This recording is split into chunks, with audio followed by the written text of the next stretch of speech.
The man accidentally dropped a used bandage on the ground and immediately turned pale with fear. He was wearing an enemy uniform and was hiding inside the enemy's defense zone. He wanted to climb down the tree to pick it up, but enemy patrol soldiers were already nearby.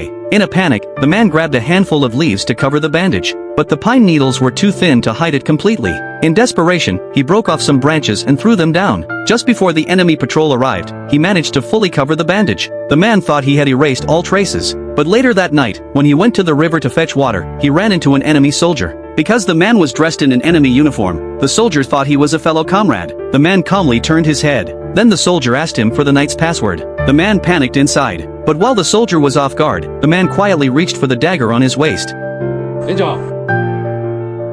The soldier was killed by the man's hand. The man quickly buried the soldier in the grass. However, when the soldier failed to return by morning, the enemy grew suspicious. Their officer ordered a search of the area, but the man was hiding high in a dense tree and was not found. Then a strange noise woke him up. When he turned, he saw a snake. The man did not panic. He grabbed the snake tightly. Since he had not eaten in days, this was a rare chance to gain energy. He pulled the snake hard with both hands, then stuffed it into his mouth and ate it. At that moment, a strange enemy squad caught his attention. They were all wearing his army's uniforms and even carried the same weapons. Even more troubling, they were marching toward his army's base. The man immediately sensed something was wrong. To find out the enemy's real plan, he quietly followed them all the way back to the base. Because the enemy spoke his country's language, they easily passed through the checkpoints. The man grew more anxious. When he arrived at the stronghold, all the enemies had already entered. Worse, because he was still wearing the enemy uniform, the guards mistook him for an enemy. He quickly knocked 2 guards to the ground. But before he could explain, another hidden guard struck him from behind.